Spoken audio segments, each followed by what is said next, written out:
know how I do.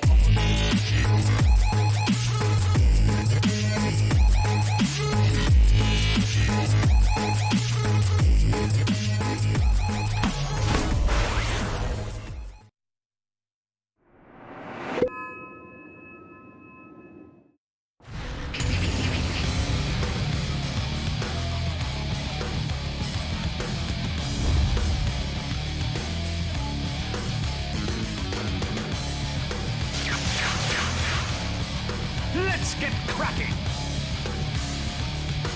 Welcome back, everybody. It's your coverage of the D2CL in our final series of the day, as we'll be having the Dream Destroyers going up against the Sneaking Nick's Assassins after SNA able to take a 1-1 tie against Pain Gaming from Brazil. Let's see how the other American teams end up faring, as Dream Destroyers are already getting themselves quite far through their drafting stage. Banning out the Brewmaster this time around, so no jump for you. We'll also be removing, also no crazy splits for you. We'll also have the Lycan being banned out here by Dream Destroyers, while the Doom and the Razor will be the ban-outs here by TC. Skyrod Mage also being added to the pool. He got what he wanted. He got the Death Prophet and the Nature's Prophet through the pool. It's the perfect way of forcing the engagements. Dream Destroyers, they're going to be ready, and they're going to be ready to fight early on, which means the Viper needs space for the mech, the Centaur needs space for the Blink Dagger. I kind of get really sad, like I was in the last game, when Centaur in the entire game still cannot afford a Blink Dagger. He picked up a cloak, just a casual one, and a bracer to try and survive, so he could dish out the damage, but there's just, you need to still have that initiation when you're the Centaur. Relying on your ultimate just to bail out won't be enough. It will not suffice in this game. Because Sneaking Nick's Assassins, you could have banned the roster out with this too. If they, yep, there you go. If you have a Prophet and both the Prophets, you just force the lanes. It's just that simple. And when both the lanes get forced, when both heroes come in and force out a lane, you lose a tower. And if there's more attack damage behind that, then you're in even more trouble. It just depends how much Nick's Assassins believe they can push into the lane. Like, you could run that mid-solo Death Prophet, and they just Prophet off lane, like X-Mike did during the last game. And he'll feel confident to do that if your supports aren't really that powerful in the lane. Reserve time. And they take actually the Jakiro out themselves. Dire team back. Well, that lane harassment would have forced Prophet out, but they could have actually grabbed Jakiro, Sneaking Nick's Assassins, as their third hero here. Wouldn't have been bad. They haven't shown their other heroes just yet. At the same time, the Enigma is also still inside the pool. 10 seconds. And that may just be a little bit too many units for Dream Destroyers to easily get rid of. The Rubik is still available as well. They take out the Pugna. Oh boy. Radiant team. Oh boy, boy, boy, boy. Visage Throw just around the corner. The way this lineup works, and actually, if I was Nick's Assassins right now, I would block pick it. I would block pick it straight out. Get yourself a nice hero that works in the lane. They can go with the Drone Ranger. You've already running 3 range heroes, so you're fine for that. The Familiar Bird's power is wonderful. And when you combine it with Howl, it's even better. But 10 seconds remaining. You may just not want to face up against that, and you block pick the draw. If they don't, Dream Destroyers will grab it here in their force selection. And the drone lineup works quite nicely with Visage and Viper, because Viper's very difficult to kill, and then you give him bonus damage in the lane, so your mid-solo is really quite hard to win. And more than that, it allows the Viper to have potential to get the kills in the mid lane. And once you get that over on a Death Prophet and Viper has a level advantage, he'll keep zoning out that Death Prophet. Viper Strike comes up before Death Prophet's ready to try and harass him down, like having that 4 points up in Crib Swarm or having the ability to actually trigger Exorcism. If these things aren't there and the Viper Strike is up, the Viper could force the issue with just a simple rotation from one of the supports. And that's just, like, direct laning. And Nature's Prophet has some trouble. Like, don't. They pick up the ES. Dire team. And Dream Destroyers, Justin. Do we go the sweet, sweet combo? And the answer is yes. It was an obvious freaking yes. He just took time. He just took time to select it. So, Drow, Visage, Centaur, and Viper. Again, I find myself liking the lineup with Drone Ranger. She's a bit of a powerhouse. She's a bit of a powerhouse. And TC, they better have a good idea about this, because right now, The Nature's Prophet can't zone out the Drow Ranger. The Visage will make sure of that. The Viper will be fine in his lane. The Centaur could have some problems with the Urshika Fisher block, because he won't have a way around that. But that still means you need to have a hero in the safe lane with kill potential.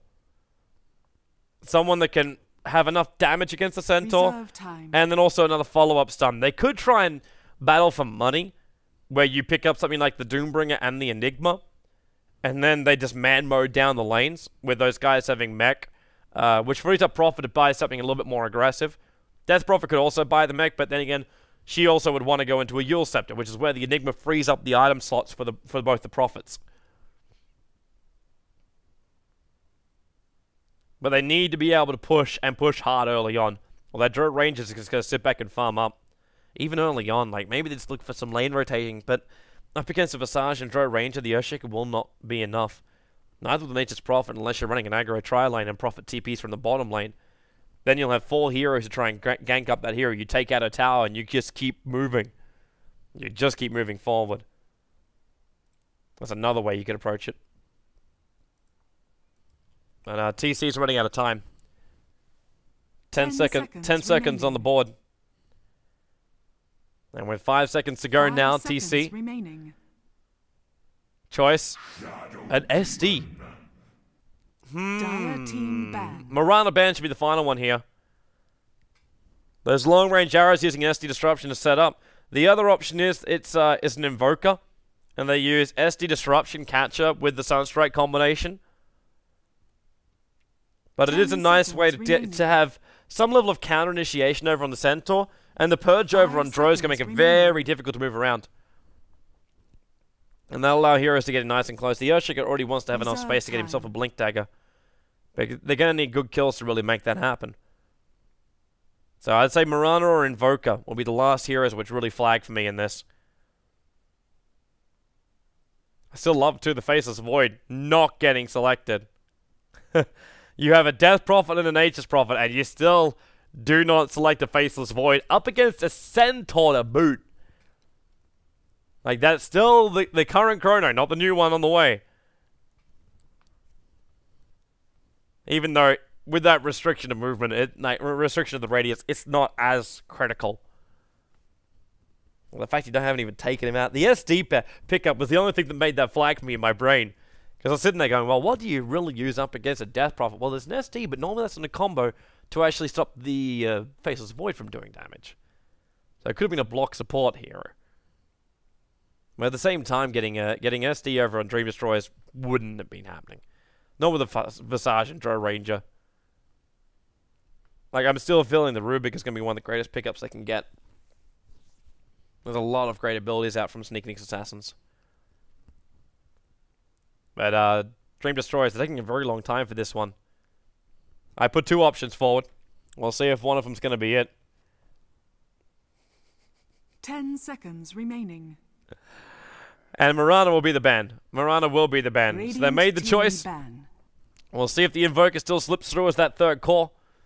And Sneaking Assassins just have to think about what's going to go with the Visage. The Rubik would flag up pretty high for me, but Dream Destroyers could also get really greedy. And pick up something like a jungle Doom or a jungle Enigma would be another option as well. 5 seconds remaining. And it'll be a Rubik ban. Dire team pick. God, I'm feeling the money tonight. I'm feeling the money tonight. Prediction Central right here. It's also just very, very obvious style hero. So, Dream Destroyers, they go for the other thing. The one which normally gets banned out for this combination is the VS. Nice aura stack up with the Drow Ranger, but, this is normally trying to be run, and probably the reason why TC didn't ban it out, because he's still wondering where the control comes. Sure, the VS will be there, but it's a projectile control, and you don't really have, like, something perfect that the swap is for. You swap the Death Prophet in, but positioning is going to be a bit of a tricky kind of thing with Centaur, Drow, and Drow trying to keep a distance while Centaur's giving everyone movement speed. I'm interested to see just how well that really worked. And a Kunkka! I love it! I love it! Something new, something different, something unusual, and will allow them to run dual lanes if they want to. The SD Kunkka in the middle lane up against the Viper. The kill potential isn't really there, but the control potential is really high.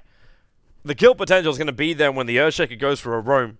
But Earthshaker can sit with the Death Prophet on the bottom lane. And the Death Prophet should be fine up against the Centaur. The Earthshaker can't zone him out. In fact, the SD kind of needs to be there to zone out the Centaur. But how effective is that really going to be in comparison to the ability to run an SD Kunkka? The Death Prophet could just go in towards the mid lane, then run the SD Kunkka and Earthshaker on the bottom lane, and then Centaur is royally screwed. Disruption, into Torrent, into Fissure, all these things to work together. It will make it almost impossible to run an off-lane Centaur, but they're going to give it a shot. They give him, well, he buys up his consumables, the Stout Shield early on, to try and deal with that range harassment from the SD, or make it basically nothing. So the chip early damage to make sure when they do go for their combination they get the kills, it just won't be there. But with the Observer Ward, they will spot out what's going on. So, okay, TC will be the Kunkka, heading down to the bottom lane. Fluff and Stuff will be joining him, so it will be the SD Kunkka. And that puts our fan of Soyan, will be the Death Prophet, and towards the middle lane. And then the Earthshaker up on the top lane, played by Ush. And last but not least, Ice Mike 88, the off-lane Nature's Prophet. And already going to feed one. Oh, look, the farm. The farm. Ridiculous. Rate is not even fast enough. The damage output on that Drow is so minimal. And you get another Wraith Band. 30 seconds. A greedy kind of build. I know I was talking with Bulber about this before in our earlier D2CL games today. And I asked him the question because I was trying to comprehend why you would actually finish a full Wraith Band as opposed to just picking up something like the Circlet with the... Because you got this for a Ring of Basilius. That's what this is. That's the reason why you pick up the early Wraith Band for a safe lane Drow Ranger and get some nice early farm. But it's just really greedy to get the Wraith Band to start with, saying you will get your farm. What are the other items on this Drow Ranger? There's something about the wings on the back that just look... Now, the Mania Mask we already kind of know. And Moral Watch. It's a Heroic Death Shadow Cape. A double kill between Fnatic and DK during the summit. Nice item to have, Justin. Very nice item to have. Good drop. Alright, so into the game we go. The Treant's going to do the 30-second block. That Treant's only going to survive just long enough, and Lust does not have enough damage to stop this trade. He's going to time out just before he gets the... Yep, just before he gets the last hit. So deny the CS. I think not. Fluffer Stuff and Centaur now get to battle it out. A Centaur up against an SD is never really a great thing for an SD. Not to mention, when you have a Stout Shield over on the Centaur, your harassment damage is negligible. Well, the Earthshaker's here, but the Observer was already pretty far down. So the Earthshaker getting a block over on KVH is not really, or shouldn't really happen. Unless KVH gets a little over-aggressive like this. So Disruption into Torrent. It'll connect. The Fissure follow-up. Oh, nice. Wall Stomp on 3. That really looked like the Earthshaker was in range for it. But they all came into point-blank range for him. Meanwhile, Justin farming up on the top lane as a Drow Ranger. Looking towards that top tower. Radiant's top tower is under attack. And this won't take him long. As the Viper. Another Wraith Band first hero. It's kind of worse because of the extra consumables you get shared.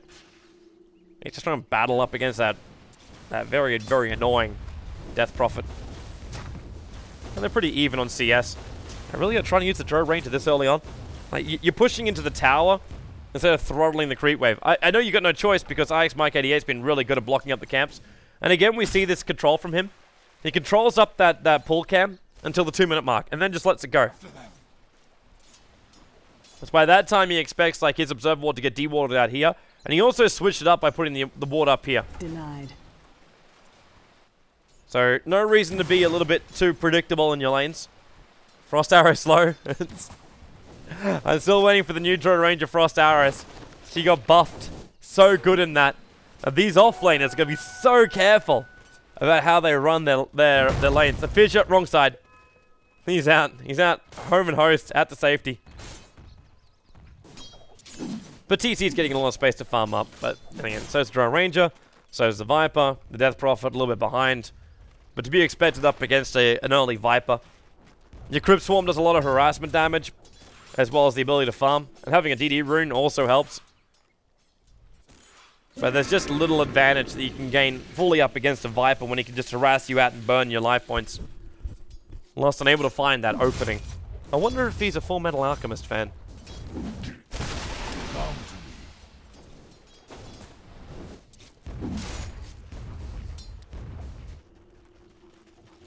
So top lane. There's your rotation now coming over from Last. They're going to go for Mike. It's time pretty quickly. Mike will actually give them the space to go for this stun.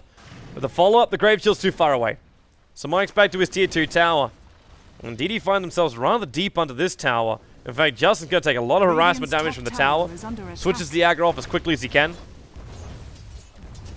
But they just again try and force this issue against the tier 1 tower. So while the catapult's here, but the next creep wave's still a little bit off. But there's no throttling of the lane at the moment. Just pushed in. So the tower's on half of its life points. The only issue I'm kind of seeing with this is when the push tries to come in for DD, like the final end, like the final push to get that tier 1 tower down, they're going to need to have the power of the Drow ultimate. And so far it's not really there. Like the level 4 is going to arrive because they had 3 heroes in the lane for such a long time. The experience was leached. The VS is going for a bit of a wander around. I was wondering where the hell this offlaner is. And, well, he's with the Invis Rune in mid. So that's the reason why he's not there. And, at the same time, the Death Prophet just went back to base. To bottle up, to heal up. And to completely leave that mid lane. Last's going to go for round 2 on IX Mike 88. But it's night time, so a little bit more difficult. In fact, there's already a Prophet.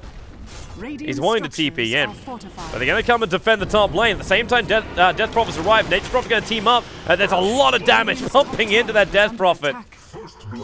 With the Drow and the Visage tanked up the entire tower attack that time. And IX Mike's like, alright, but let's get a trade up. Oh crap, I've already used my Sprout, I've already used my TP. And there's no mana left available. So I'm going to Clarity. Yeah, they've already given it to him. He's looking for an army of trees. They might want to keep forcing this out. IX Mike's TP'd in for this. They're bailing. The TP out from the Earthshaker. He's got a fissure, so he can hold this top tower. Might even consider getting a denial, but nope. Draw range will take that one. Getting closer to level 5. TC with his face, but he's going to feel pretty confident on this safe lane. Not to mention he's got the SD. Well, not hovering directly behind him, but not too far away.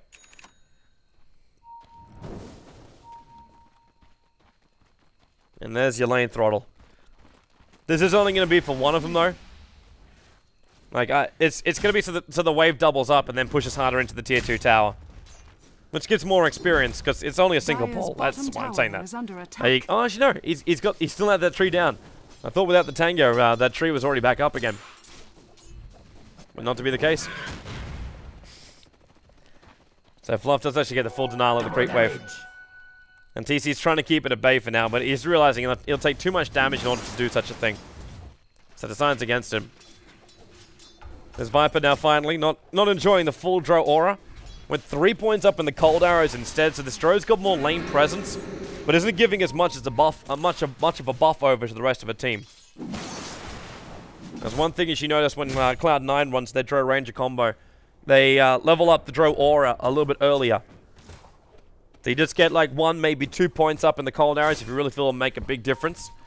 With the new Drow Ranger, you'll actually stop at the second cold arrow point, because you're already getting the slow required to like keep that distance equal between you. So if you've got boots and 2 levels up in cold arrows, I believe the change is just like having 3. I remember reading it's like, man, you can just have 2 levels on this.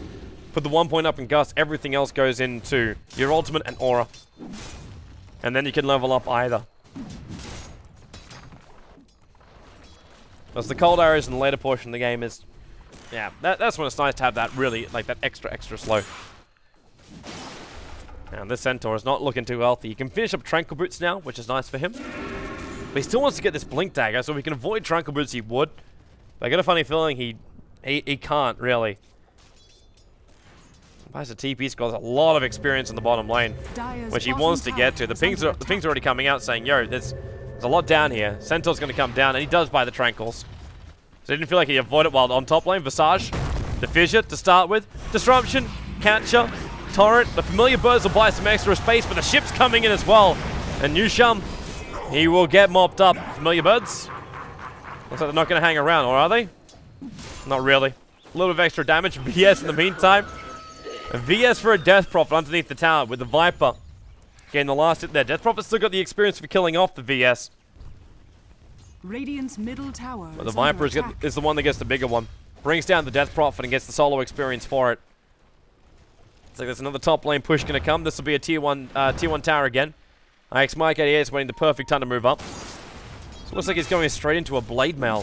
Dire's top tower As opposed to getting the extra null talismans. And he goes to bottom lane. There's too much experience to be ignored down there. The familiars will cause some problems for TC on the top. But at the same time, his ship is coming off cooldown in a moment. The familiars walk out the sides, they can definitely see him there. And the TPs are on the way. TC, they're looking for the stun. The familiars do have the drop down. The Fissure, just keeping the Viper out. Now the Drow Ranger comes in with a cold. The ships are on the way in too, just trying to delay the damage in, but it won't work. The SD will TP out to safety. So Didi brought 5 heroes to the top lane to get the kill on the Kunkka. A lot of commitment. And this opens up Death Prophet to push the tier 1 tower in mid. And with no fortification, Prophet will TP in as well. Summon an army of Treants on the ones where DD could be using the Fog of War for advantage. So it ends up being a Kunkka for a tier 1 tower. And the top defense will be happening with the 2 levels up in the poison from the SD. So he will defend this top tower quite easily. While the Crob's backing up, Centaur's looking for an opening, but with no Blink Dagger, he can't get in close. Dire's middle tower is under attack.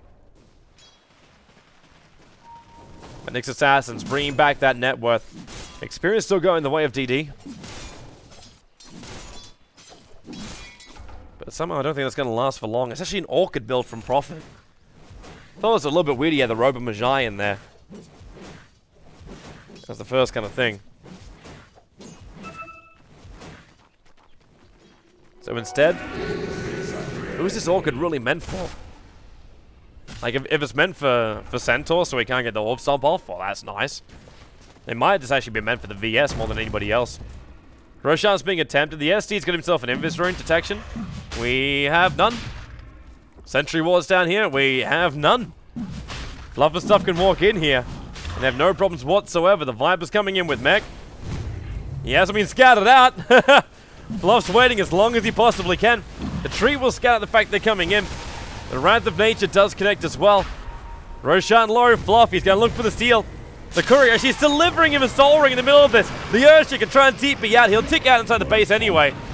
Fluff and stuff's getting revealed. I don't know if he decided to attack this then. But Roshan, 100 life points. The Drow Ranger will take the Aegis the Immortal. The Nyx Assassin's missing on the coordination there. To catch him out, the Centaur ulti's already been used. The Wave of Terror gets the vision over on TC.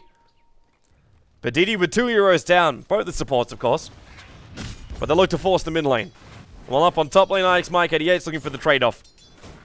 Push into that top tower. He's up to level 4 Treants.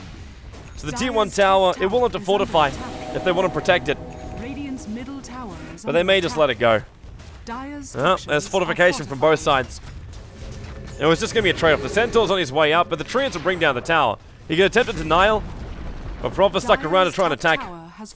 While in the middle lane, tower destroyed up by the Drow Rangers, so more money coming away. Familiar drop down. Fluffer stuff too far out. Actually getting the hit over on the Death Prophet too. Which means no exorcism, and that damage from Justin, the Acro Slam! In from the Earthshaker. Hit the point right. The Death Prophet still on the run. Now the Sprout will come. 2 attacks required. But the Aegis Immortal will go. The familiars are still hanging around here. But the Death Prophet went down to the VS of all people. And the Drow Ranger already have to blow that Aegis the Immortal. Wasn't really part of the plan there. But the ping's coming down to look towards the bottom lane.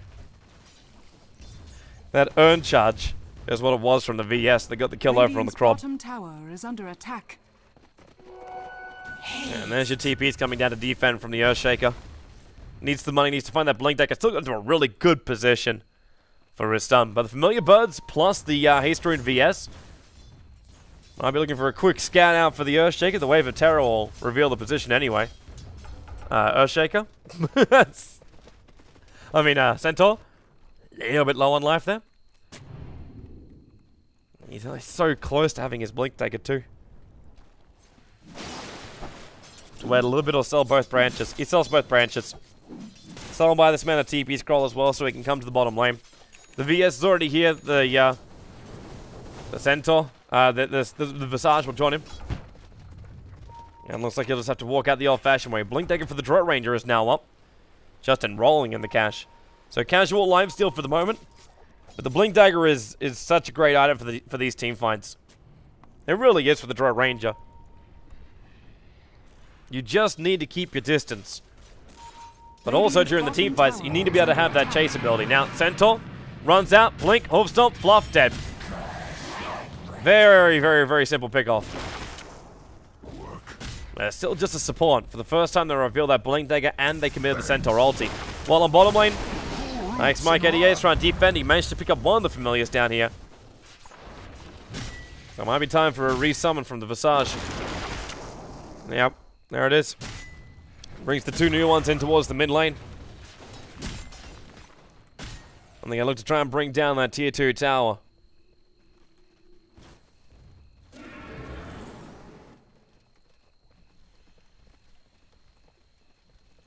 Well, Lust.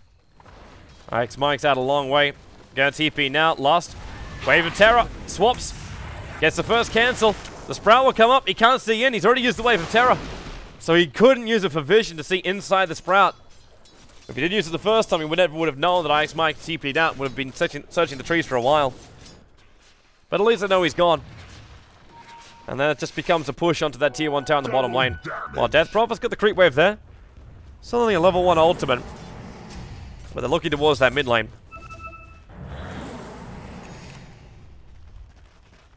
That Dro range giving a little bit of extra space in the mid. Because it does kind of make it a little bit more dangerous for her. Bottom tower is under attack. I guess the tier 1 tower Visage take the last hit. Bottom tower has More money in for him.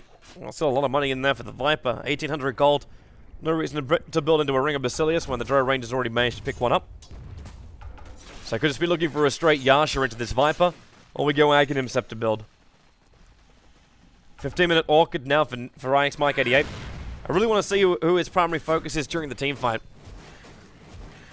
Something I'm going to keep my left eye on. While the right eye will be fine the rest of the action. The DD. So Centaur. Well, there's a Blink Dagger for the Earthshaker. Wants to keep this hidden, however. They could defend this bottom lane with that. Tower is under attack. Not really much of a creep way pushing in. Now Centaur. Hoof Stomp, the Grave Chill already. Soul Assumption damage. Death Prophet does actually have that mech available, but the damage is way too much when the Familiars and the Viper get stampeded in. Mike88. Courier sniping as well. Radiant's bottom tower. While top tier 2 tower being brought down by TC. Prophet ultimate. Almost getting a kill in this bottom lane. The Urchin gets committed his Echo Slam. But his life is also taken away. Visage, TP out in the tree line. TC, the ship, the turret, the all connect. So the Visage will go down, loses his life on the way out. But does survive while up on top lane. Just bouncing across this map, searching for kills. And will be the Shadow Demon going down to the VS.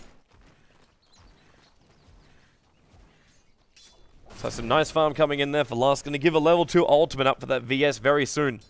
And that's going to be like a very, very large problem. The range on that VS swap. That can destroy your Kunkka ships. He thinks he's got himself the perfect core. He thinks he's got the Drone Ranger. And then VS just swaps route. Evades the attack, and then you're just going to blink straight back in again.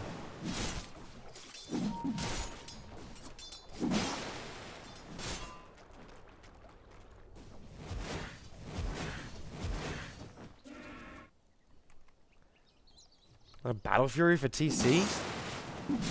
No. There should be a Shadow Blade. But he built the full Perseverance. There's a top kill over on the VS. Dro was over on the way, and I think she still thinks she can get this kill. With a Fissure coming off cooldown, it's a very difficult one to gain. And we'll need a lot more help if that's going to happen. So it just goes back to farming up inside the jungle. Already up at level 11, so her damage output's already quite great. Not to mention the buff up she's giving to all the range heroes. Got a Battle Fury Kunkka. I remember this. Oh, this was being discussed a while back. I think it was actually myself and Cap was having a discussion about this. And I'm like, well, I remember the days back in like 2008 when Battle Fury was still being picked up, because it was just a good regen item and damage item. So it kind of filled the slot. So we actually saw range heroes, in fact, picking up Battle Furies back in 2008. But with a Kunkka, when you've already got your cleave available, it lets you farm up faster inside the jungle, sure. But with a level 4 cleave, you can already just time it right. It doesn't really matter. And having the Shadow Blade lets you come in and get a nice big hit off at the start. Alright, let's see what he gets. Let's see what he gets. He's got 100 gold away from having the Battle Fury if he does want it. Now, top lane, this movement. Justin still just keeps farming up. Ush hanging in the tree line. There's a lot of support behind him. He's just inching himself closer and closer. As a 3-man smoke will be done. Just not getting caught inside of this one. They're being watched by this Earthshaker. I think he just wants to pounce him. The Wrath of Nature's already been used, but you could have a TPing in Profit. Echo Slam, Totem Stomp, Fissure follow-up. And that is a solo kill over on the Drone Ranger. Just needed the creep wave. Will lose his life for it, however, with the, oh, no, he won't. They ran up. They thought he might be moving into the sidelines for a TP out. Now, IX Mike 88 is making him look behind themselves again. This guy's gonna TP out quick. And they're coming back over for him. The center ulti's been used, but this is a level 1 swap. Yeah, range, range, range. Oh, Mike. Mike. Solar substitute damage to give it to the Visage. They waited that one out. I think they got pinged by Mike saying, yo, this guy must be really close to his Aghanim Scepter if they're giving him that kill. They want to have the triple birds up.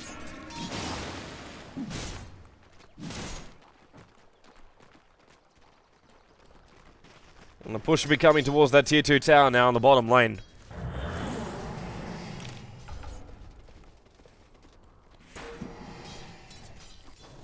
TC. Trying to throw that ship to give him some extra time and space. Well, he attacks in. He won't get out to safety. Just a little bit too long. And that Viper now completes up. The Aghanim Scepter has enough money for the point booster. As the other two 1k items back at base. And IX Mike's also going to come in. Sprout and Orca didn't get the initial attack over on the Viper and the familiar birds. Oh, man. Oh. Decisions instantly regretted. There's going to be 2 of them called out. Both the Death Prophet, familiar drop down to control him there. While over in the bottom river, TP out by the Earthshaker. Draw range and not enough damage. Not fast enough, at least. Even after triggering off that Mask of Madness. But DD taking 3 very quick kills. When Nyx Assassin try and force the issue down the lane. And what timing for it. The Roshan's about to respawn up. Justin. Oh, the timing. 5 seconds. 5 seconds is all he had to wait for. And Roshan is back alive again. Now, DD's going to try and force the tier 2 tower in the bottom lane. They have mech available. The Aghanim's now 200 gold out. Speaking of another Aghanims, that's going to be the Viper's one. Flown on the courier already. And Ush, waiting to try and defend it. It's a level 2 Echo Slam. So we can dish out a lot of damage with this. Dro's still free farming up top lane. Just trying to farm to level 16. With the push from DD on the bottom lane, they're able to scout out. I mean, they're able to force the attention of Nyx Assassin down there. But that's kind of where it ends. And the Earthshaker is still waiting for the right time. He's a defense for Death Prophet. That's what he is right now. Now, TP top lane. The ship's on the way. Justin being dragged back in again, and with Nyx Assassins. They come in very aggressively, but the swap. Wave of Terror. Magic Missile stun. IX Mike 88 will lose his life for the Drone Ranger. Even a Blade Mail afforded by Lust. What is this, Jazz? Trying to go invis with the Shadow Amulet. Not fast enough. And it was a Battle Fury over on TC with the double damage tree to boot. The Echo Slam jump. 3 Euros grouped up with the Creep Wave. Echo Slam, Fissure, Totem Stomp with the Crypt Swarm. Bada bing, bada boom. A way to do it. And DD should have been very much aware after that top lane attack onto the Drone Ranger. But that kind of stuff is so easily possible. And they're going to lose Roshan because of it. It's a level 2 Death Prophet ultimate. It's a huge injection of money also into that Death Prophet. And DD, they may have just given this game over. The advantage with just those kills. They pick up the Drone Ranger up on top. They lose the Prophet. Who cares? You got triple kill over on that Death Prophet. The full Aghanim's is now over on the Visage, that's nice, but a 4-star onto the Earthshaker. And the Playmakers here.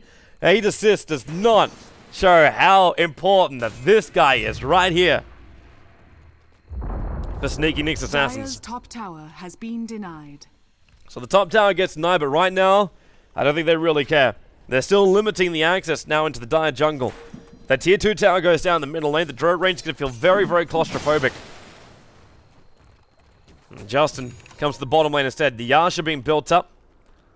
It's increasing that agility. The Viper still attacking nice and hard. 50 bonus damage is what's given to all range heroes. That includes the Visage. So even the right-click damage coming up from a rather tanky Visage is something you should be careful about. It might even be worth building into treads for this Visage just because of that. The Earthshaker is waiting for another moment. The Familiars will scatter them out. Game a little bit too short. They backed up. Center ulti. They're going over here instead. The SE Disruption. Justin's right behind it. Double edge, and the Drow Ranger's last attack will get the kill. And you've already got the Death Prophet moving back into safety. While up on top lane, IX Mike 88 keeping the split push alive. When Drow Ranger's already running herself up there to try and deal with it. No TP scroll, just blink daggers, which, by the way, you're running to a lane, so blink, blink, blink. Maybe she's trying to also hold on to the safety. Familiar Birds forcing TC off this bottom lane.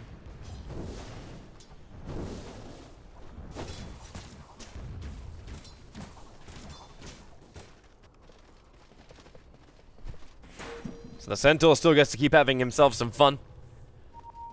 Blink's over, so easy farm. Gem's already over on him, trying to build into a BKB of all things, so no pipe build up. Wants to have the immunity instead to the instant jump, but if that Earthshaker jumps on you, you're never going to get your BKB off. Just the stun which you get from the Aftershock, like the duration, is still 1.5 seconds. And the follow-up stuns means you'll never get your abilities off, or your items off. It's a bit of a problem. Observer Wars, they scat out too.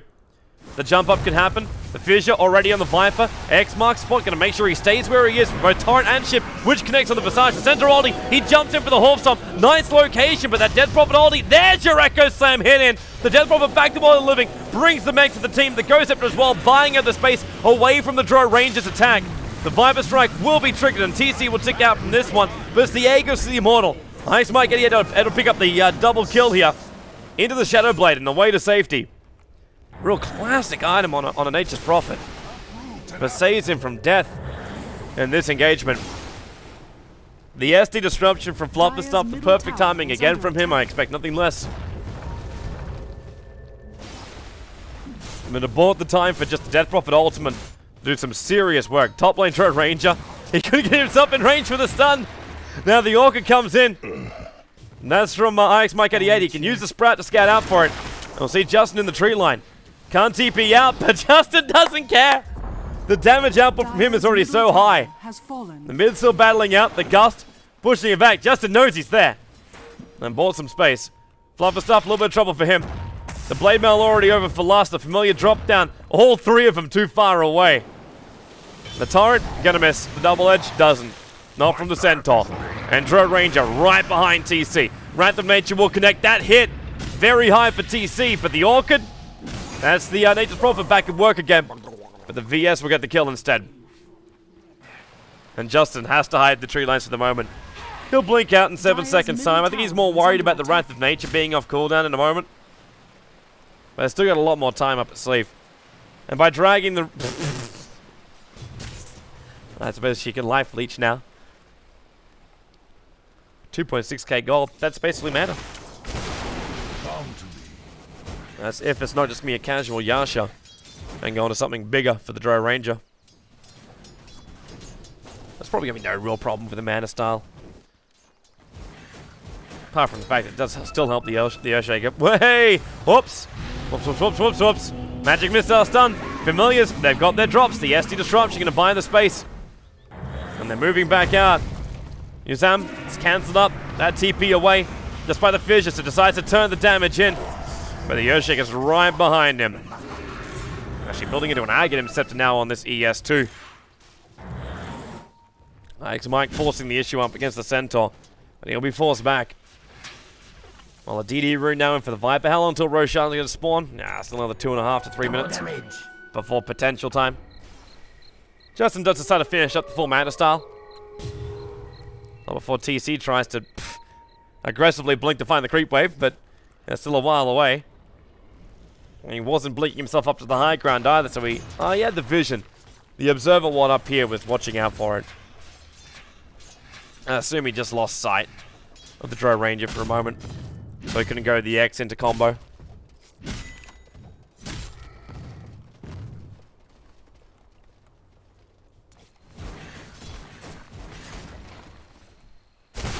With me.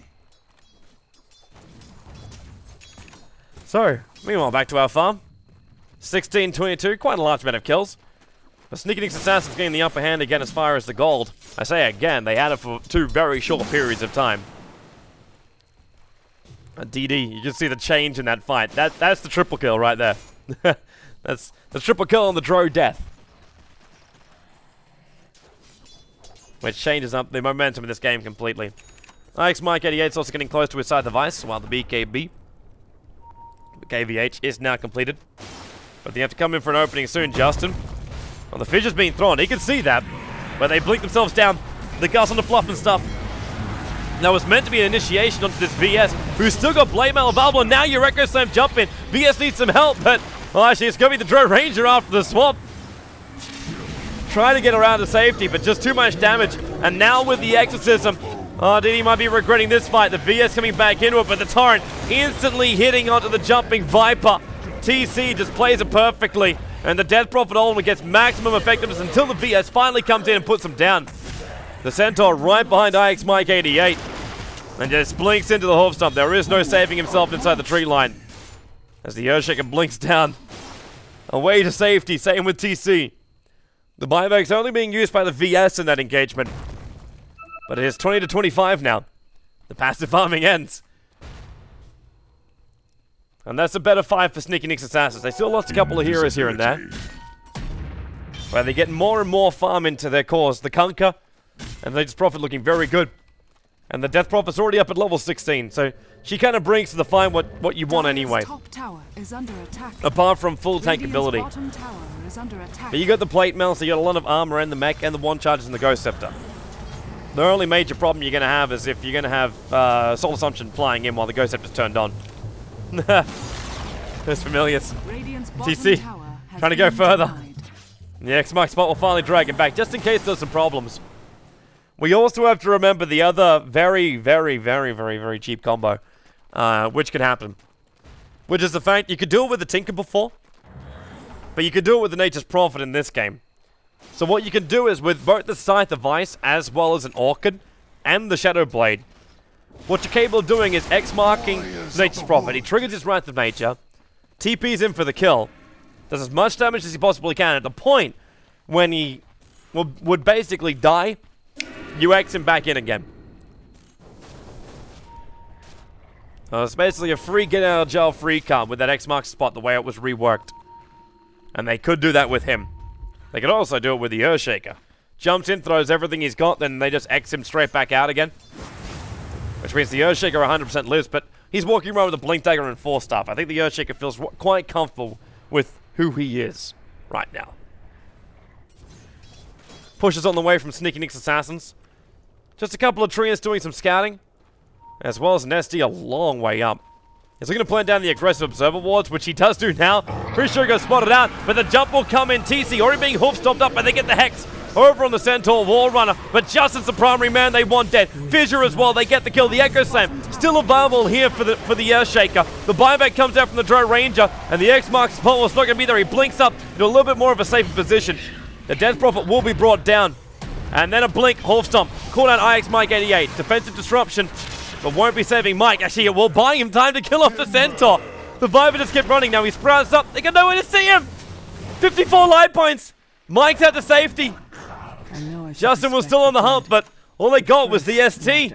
They did not get anything else, and then the TP out by TC. He's into the safety area. Blinks out. Gust. Got to check. Too late. Nice escaping there, Nyx Assassins. That could have been a lot worse. They forced the buyback out from the Drow Ranger.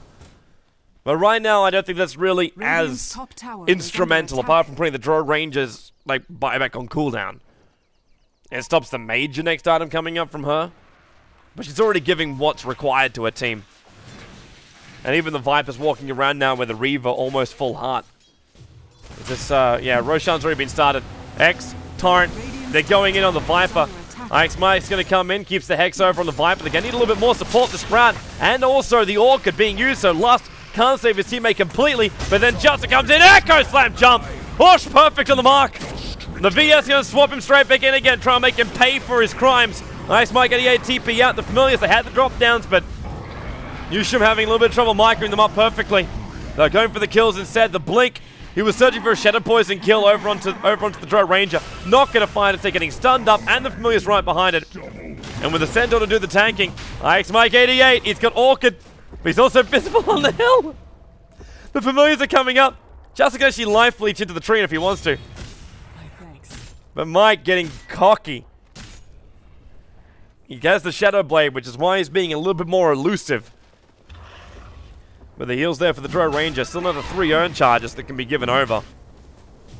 And Justin already dropping his TP scroll in anticipation of taking this.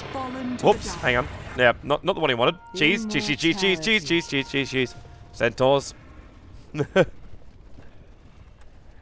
Takes it away to safety. So 3 for the price of 1, still the end trade-off. Ix Mike 88 trying to be a bit of a hero for the savior of Roshan. If he went straight for the Orchid, he may have actually had enough damage to get the kill on the Drow Ranger. Maybe. But also fighting into a pit where you start losing your vision, maybe not so easy. Especially when you're forced back by jumping Centaurs. So, where does Sneaky Nyx Assassins go from here? They can try and keep their split push going. TC's getting bigger, that Daedalus is on its way. To keep up with that farm and keep with the lane pressure. They want to get rid of this last tier 2 tower in the bottom lane. So DD then have no outer towers they can TP to. So there's like a fight on Roshan, they can TP the tier 2 towers, they could bring him back pretty damn quickly. Nyx Assassins also know they can hide inside their own base. Like when DD push, like the push would be great, don't get me wrong, but with an X marks a spot conquer, you do a lot of work and you got your split push power coming up from Nature's Prophet. Which is something DD don't really have, like they have the Familiars doing their work. But DD do need to break the high ground at some point soon. Or else they'll just be chasing the tails of Sneaky Nyx Assassins the entire time. Now Random Nature's been gone, and they jump in. Ix Mike quickly into the Hex. Centaur actually backed up from that one too. He wasn't going to get the attack into Nature's Prophet. He decided just to back it out anyway. Into the Kanka. VS dominating spree now being ended. Yeah, no, I'm saying it's Nature's Prophet. Kanka on the bottom lane gets a kill.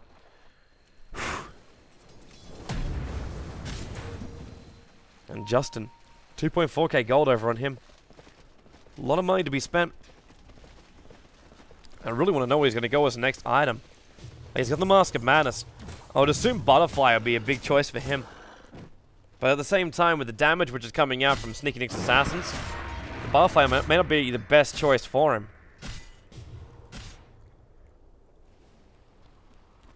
But what else would you really want to go on a Drow Ranger at this point in the game? It's also because you got the Scythe of Vice over on Nature's Prophet. It'll take away the Hex. It'll obviously give it like a crap ton more agility, but you might be able to get that from another item. And you may want to also look towards life points. Up against that Conquer crit, you're going to need some more level of regeneration than just popping up a Morbid Mask and attacking your life points back again. Invisibility. So, Invis as well. That's a nice thing for an SD to have if you can find an opening. But at the same time, you have to basically assume there's going to be sentry wards in all room positions. So just walking out is going to be difficult, and there's actually a gem over on the Centaur now. So the birds will come up, and the vision's going to get removed. A diffuser blade for the VS. Man, this VS is so fat. Lust. Living up to his name. Having a diffuser blade as well. The kill potential of this VS is ridiculous. The damage output is also crazy. Like, the bonus damage is now 70 from the Dro Ranger. And then you're buffing it up. This VS is running like a core DPSer, while still having the Viper, the Centaur, and the Dro Ranger doing their work. It's very problematic, though, if the Dro Ranger dies very early on, of course. There's your little jump out to your slice. This is why, like, the defense is actually still quite good. With the Blink Dagger and on the Earthshaker, too. Another thing to be cautious about. Radiant's middle tower has fallen. But DD doesn't really care about this. X again. Just safety first. They keep the creep wave dead. Which means no creep wave entering the base. There's no ability to just destroy the tier 3 towers. You'll be fighting the heroes underneath their tier 3 towers. Radiant's middle tower is under attack. Where are you going, Kunkka? With that Blink Dagger out? It's like, where's my creep wave? Ah, too early. Top lane still pushing out quite nicely, and this is where Nature's Prophet comes into play. X-Make88 doing his job perfectly. And now with the BKB as well. Very difficult for DD to get an easy kill on him. But the damage output's going to be increasing soon for the Dro Ranger. 5,000 gold over on Dro. Even look at her armor. Like, you're walking around with a 26 armored Dro with 1,800 life points. That's just the agility kicking in right there. Every 7 points increase the armor by 1. And you're walking around with a huge amount of agility. I think that's a Nature's Prophet drag back just then. Could have been the Kunkka as well. Not finding anybody inside the jungle. My eyes are just an inch too slow.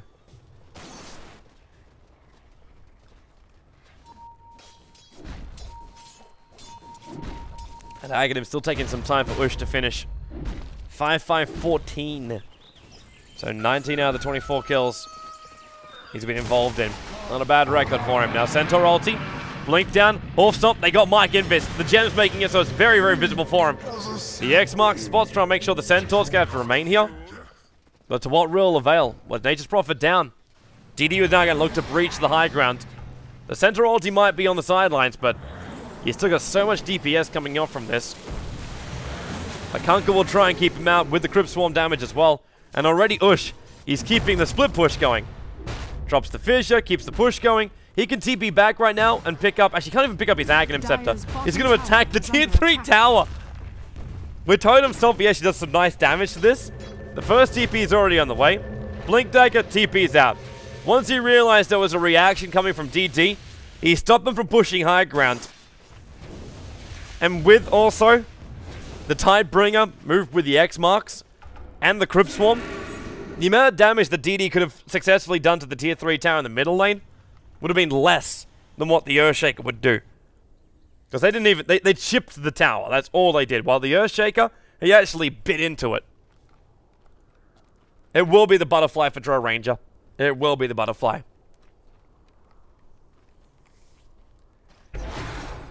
So just keep that agi up now. 73 points of bonus damage being applied into these heroes. So for a Viper who doesn't have any kind of damage dealing items on him and it's just full strength and survivability, he's already dishing out 200 damage. The VS is dishing out and rapidly approaching 300. That's just shy of 270 right there. And then the Diffusal Blade control time is also quite nice. Not to mention survivability through the Blade Mail. X-Mike won't really care about that anymore. Now he's got the BKB, but who else has got one of those on the lineup of Nyx Assassins? No one. Smoke gank, they're searching for somebody. TC, Fluff, Ush. So the smoke will break over on the familiars, and he actually blinks himself down into the Visage. 4-star boy, he doesn't want to die. He's so close to getting his Ags. He gets pushed back again by another 600 gold. And Mike instantly pushes the bottom lane. Delay this game as long as they possibly can. That seems to be the goal. Do not let DD get high ground. Find a better trade-off. The damage has already been done to that tier 3 tower in the bottom lane, so with the damage done there, the potential for killing from DD, like killing a Rax from DD Radiant's is top very, tower very low. is under attack. Whoops! That needed to swing. That really needed to swing. Radiant's top the tower's now tower has gone. fallen. The Death Prophet still pushing up mid. TP scrolls available for obviously both these heroes. Wrath of Nature's going to try and slow down this top push again. And also it helps the Death Prophet pushing in too. And the TPs are already coming back. DD took a tier 2 tower and they're going to be happy with this. And the Drow, well, should be looking to finish up that Butterfly fully. There's no point just holding on to this Eagle song right now. I think she actually got the buyback money. Well, she's got it now, obviously. But after actually buying those 2 items, maybe not. But with Roshan spawning up in a moment, in fact, he's already up, sorry. Then, yeah, run yourself in. Mask of Madness, blink deeper inside the pit. Drops the TP scroll, buys the full Butterfly. They feel confident enough that this does belong to them, and it does. So the A gets into Justin again. He has to remind his teammates there's a cheese there, and they're going to give it to Lust. Why not? He's literally a carry right now. The only thing he's got to drop is the urn and pick up something like some form of damage dealing at him beyond a diffuser blade. And they're coming over. The trees are scouting out a little bit. Viper Strike going into the Death Prophet. DD do not have the Drow Ranger with them, however. The Wrath of Nature will kick in, but that's a 3.2k life point Viper with a heart. So any harassment damage they do deal out does very little. And a second Battle Fury now in for Kunkka. This is the defense Battle Fury Kunkka. He's going to blink to swipe and then get the hit into Viper. Not so safe harbor, eh? That's the second time I've seen him not actually get himself in. Slight missing on the timing. But the Fizz is still going to keep him out. So hard to breach. Blink. Whoop! Thanks, Mike. He's got to add more momentum to this top lane. I really don't know if DD can breach this space. They need Kunkka and Croft dead before this fight even begins. Or else they will continuously get pushed out. And the Prophet will continuously split push them. There's no reaction coming out from DD yet. They don't want to come back. Double Familiar's getting sniped off. And Ice Mike starts pushing. The Visage does have a resummon, but he's only got 1 Familiar left. So this is really, it's horrible. DD can't get any kind of initiation off because Sneaky Nick's Assassins and not giving him the opening for it. The split push is working overtime. As the Treants will scout the VS moving up, but Prophet's already gone. He pushes out the top lane, and then they switch it. Kunkka pushes out now the bottom lane. Then DD show themselves in the middle lane. You'll see the TP up towards the top lane. Intercept the creep wave, and let the Kunkka do his work on the bottom. The BT is now up from Viper. This is his only way to do this. It becomes a split push build. Coming up from a Viper, so he can push at the top lane and then join the rest of his teammates later on. So if he pushes top, Dro pushes bottom, and the other 3 going down the mid, they're looking a lot better, because this kind of stuff can happen. Blink up, lets the swing go, and the Dro loses some life points. No big damage on that. But still enough to cause some problems. Where's that Viper? He's back at base now. Picking up a Maelstrom into a Viper. Alright. Still taking some sweet-ass time. And it's pinged out the fact there's probably an observer ward there. Just timed out, though. So if they can bring the gem down to have a look around. But they realize that nothing is there. Sneaky Nick's Assassin. So defense is one thing. They still need to win this game. They still need some way to win this game. And trade-offs may not be the way to do it, because you can just have DD be very, very patient and wait it all out. In the later portion of the game, you're going to have DD actually coming out on top of this. Just because the damage output from them is just so high for everybody. You don't really get the same presence out of the Earthshaker and the SD, especially the SD. Disruption to Purge is nice, that's good control. But he becomes a saving mechanism more than anything else.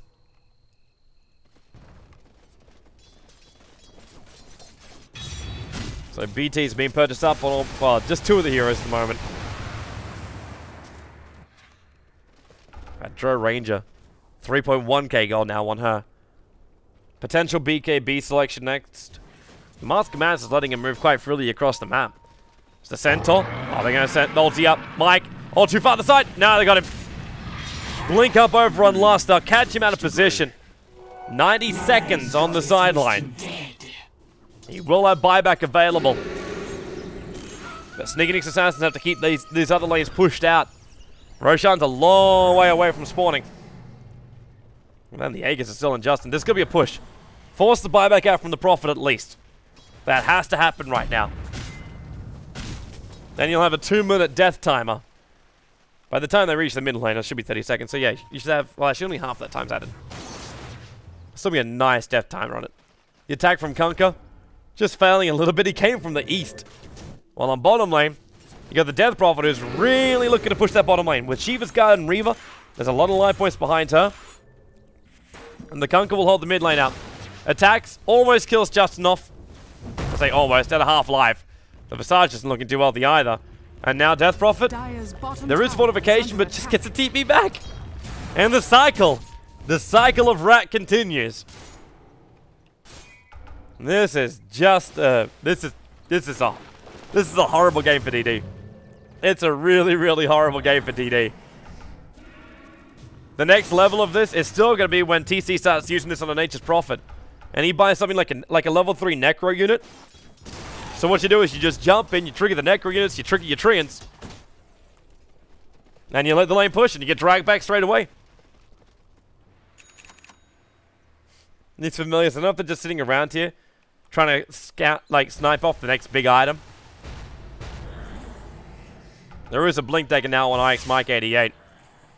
He knows he needs maneuverability when doing these side lanes. And E-Blade purchased by the Earthshaker. These guys, there's so much money on the board. The difference between them is actually quite little. The experience is a lot higher for DD, but it doesn't matter. They can't breach the high ground. They need to get big pickoffs outside the base. This menu I have up right now, the buyback access menu, is the only one that matters in this game. 50 minutes in is who has buyback. Prophet, Wraith King, Kunkka. Primary ones for Nyx Assassins. For DD, it's kind of all of them. They're all really good powerhouses to push down the lanes. At the same time, that Earthshaker can do some serious damage. And can also stop that Drow Ranger from attacking. The Diffusal Blade will be there now, though.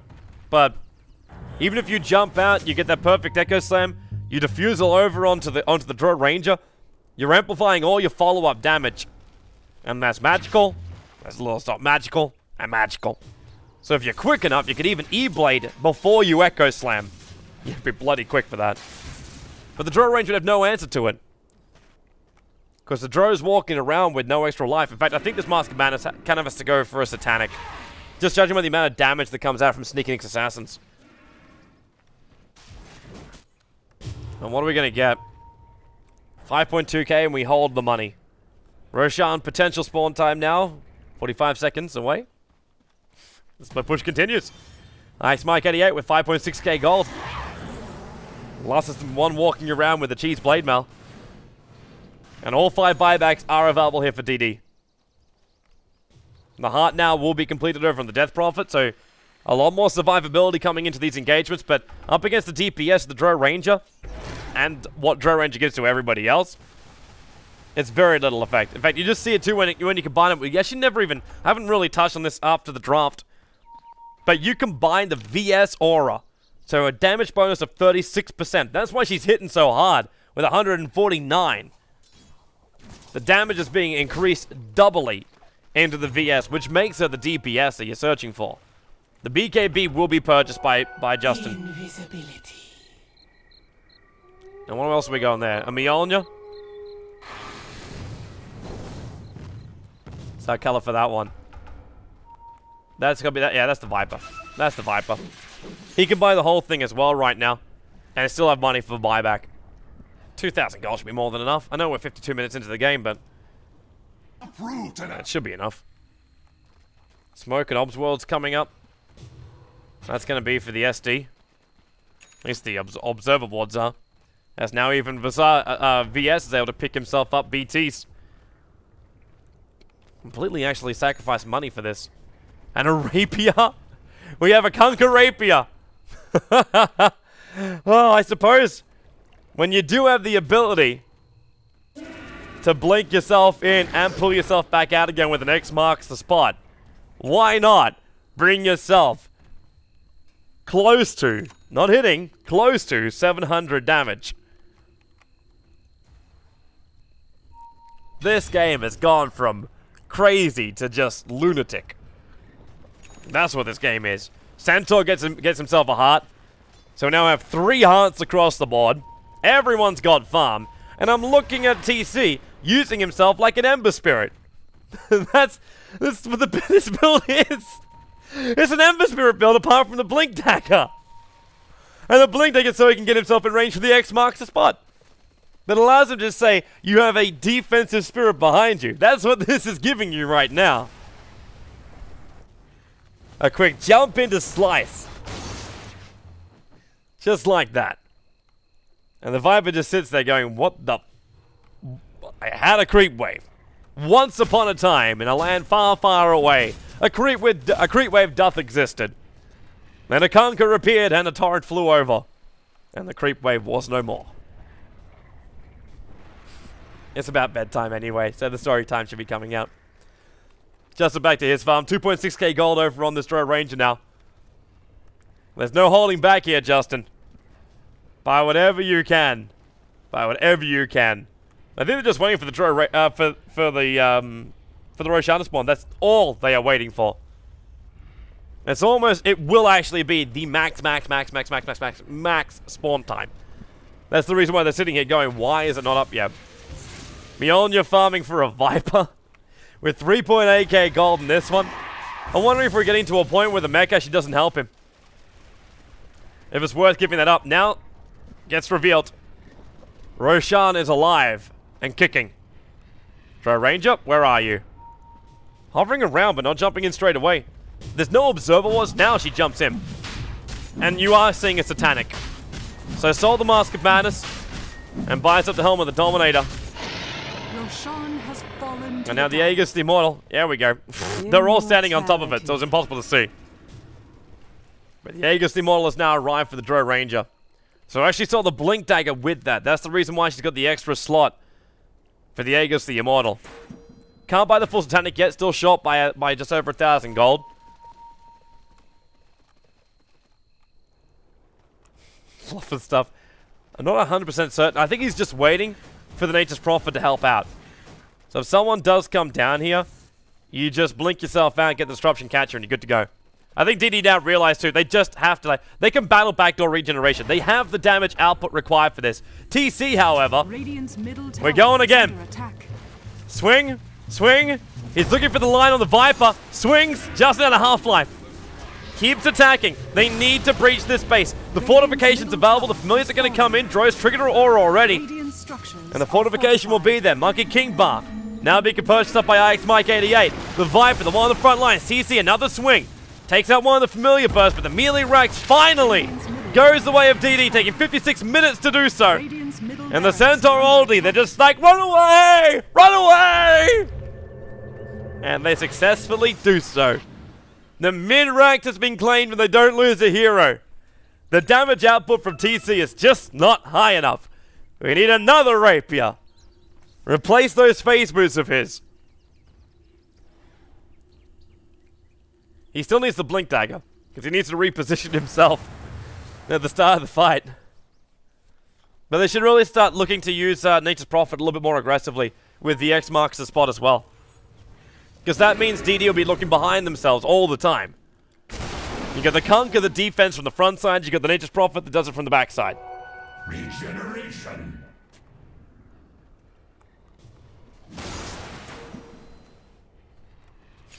Easy way to mob up creep waves. There's your Satanic. Buyback is sacrificed, but you got Nagus the Immortal. Look at the damage speed anyway. You don't really care. I want to see this Drow Ranger next to the VS. I want to see this Viper also next to the VS. I want to see all of them next to the VS. And double check the damage outputs. And right now, Lust is always keeping his distance. With another 2.3k gold. There we go. Justin coming in close. So, yeah, roughly about 500 a pop. Up against a Conquer who's, well, higher than that. Like, you look at the swing onto the creep wave. No crit coming out there. A 3k gold now in TC. Potentially. Oh. Does he go a second rapier? Is a second rapier really even the right choice here? I don't know if it is. I really don't know if it is. The push is now coming from DD on the bottom lane. They're going to try and breach. We're also approaching the hour mark very, very quickly. And now a minute and a half away from it. And the Centaur waiting for his chance to jump. The tier 3 tower is going to be the easiest mark here. Just in the neighborhood, the Wave of Terror. Even that's dishing out enough damage to get the last hits. Kunkka wanting to go again. The Creepway is practically dead anyway. Nature's Prophet's waiting for his moment up on the top lane. And he sees the Viper. He sees the Viper. I'm waiting for almost BT's Kunkka. Then he can actually do this split pushing kind of thing as well. But Ice Mike 88 might just try and stop the Viper from joining the engagement. Because Viper is walking around with the BTs. So cancelling his TP out does work. He's just holding back deep inside the base. 8,000 gold over on this Viper. Jumping onto one of the backs of the familiars. Doesn't need a creep wave to come in. Just needs one of those familiars. An X mark spot. Hearing it again. No blink. He's got nothing to jump to. Ah, now he does. The Viper hits him once. Minimal damage. Doesn't take the creep wave out. But the Fissure is going to hold at least one of the creeps back. But they're still coming up. Torrent, the ship's still available for the Kunkka as well. Hasn't thrown one of those in a while. And Viper tanking up the damage there from Ice Mike. And there's your Echo! Shaker with a double kill! He takes him out hard. The ship will come to. Lost on low life. With the Crypt Swarm. It's not going to be enough. They'll have enough regeneration with the cheese. The Dro Ranger standing his ground, turns on the Satanic. He's beating down Ice Mike 88. Now the Hoof Stomp. Double on that one. VS looking for the hit. They're jumping themselves out. First Familiars. The Centaur low on life. The Crypt Swarm will get the kill. They're holding the ground for now. Sneaky Nyx Assassins. The big Echo Slam drop now with a double Fissure stun. The VS wants out of here, but Ice Mike's hot in the tail. And also will turn the SD Disruption. A little bit of mistiming there because of the Hex, but they still get the kill. The Viper, the only one to be alive. But he also bought back for that privilege. 30-33. The dunk from Sneaky Nyx. And man of the match right now. Even if they lose, I still want to give it to Ush. He hit that mark perfectly. Absolutely perfectly. Wonderful dropping. Now, there's buybacks from Centaur and VS. The Dro is still on the sidelines for another 37 seconds. The push up the mid will take some time, however. Like, they're coming, but there's fortification to delay them up. The VS will probably have to buy back here. That's TC. 1735 crit onto the wave. He's at the 4.6k gold now over on this Kunkka. So there's that fortification delay. Remember, there's still that mid-melee racks up, DD. A Viper Strike does just slow down the Death Prophet. The Wrath of Nature hits into, but Death Prophet, a lot of life points. Ghost Scepter just saving him for now. And there's your double buyback. Centaur looking for a Hoof Stomp. Can't find it. Too far away. The X marks. For some reason, TC is sending himself back into the engagement. That was really his plan right there. But the defense will be true from DD. They don't lose their tier 3 tower. They're still up the mid racks, and the bottom racks is exposed. But they do have now 4 heroes with buybacks on cooldown. The only person who doesn't is the Dro Ranger. But it's still short 800 gold or so. So Nyx Assassins know they can force another fight and still be up men. The BTs can be bought by Death Prophet. Maybe not after buyback, however. TC already has his own BTs. The SD has BTs. Nature's Prophet has BTs. And Ush, well, he can afford BTs and buyback. He's at 4,000 gold. And judging by the dunks that she's been getting, we should also be looking at an Aghanim Scepter upgrade for this man. DD also let him have it multiple times. TC again with this move forward. Looking for the blink. There's your crit. Viper dropping to half-life. Disruption catcher. He's isolated from the creep wave. IX Mike with the Hex. Center rolls. He will get himself away to safety. And they group up as 5. The Wrath of Nature kicks in as well. This poor little Viper. He's like, please, please, please. attempting to get the swing for the extra splash to get the kill. But the heart's going to regenerate and put him inside the fountain as well. They need this Viper back to full life as quick as possible. 207 life points a second.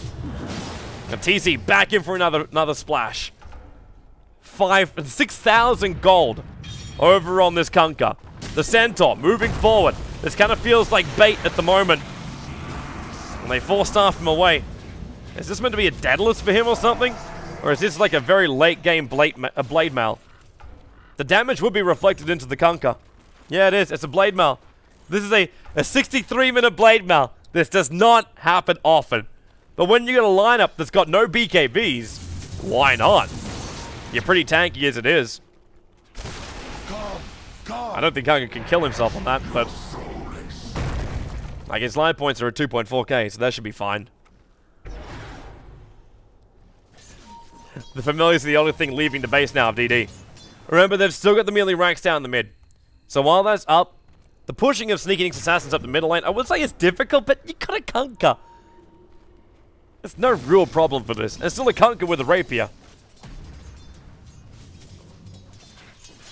Hearing another X marks. TC can't find that opening yet. He wants to. Roshan's up in 20 seconds time. Probably gonna be our next critical engagement point, as opposed to this never-ending siege on the mid lane. But while all that's happening, the bottom lane's pushing in for the Dire side. And that lane's got enough momentum that it will reach those tier 3, those bottom racks, which already exposed. Oh no! Oh, bit of a balls. Bit of a big balls. They swap the Viper back up again. And now the Death Prophet, a little bit of risky times. Viper low on life. The Echo Slamming again. Lust dropping low on life. The triple kill in for TC. He finally got the swing he wanted. And they will bring down the mid-melee racks with that exorcism. It's running out of time. Jumping in deeper, searching for a kill. They're going for the GG push. They know they're on the sidelines for so long. There's no reason to bow them on the lanes. This game will belong to the Sneaky Nick's Assassins. The jump out by Centaur, he's trying to slow him down. But Disruption, Catcher, Blink, Torrent. The Blade Mail is up. Smite's got to stop for a moment. And now they can attack him. But they're attacking the fortress. And GG. DD, they fought valiantly. But the power of the D is too strong for Nick's Assassins. The Sneaky Nick's Assassins taking their second victory of the night, but the night's not over yet. We'll have one more game coming up here between Sneaky Nick's Assassins as well as DD. After this short break of beverage, we'll see you soon for our last game of the night.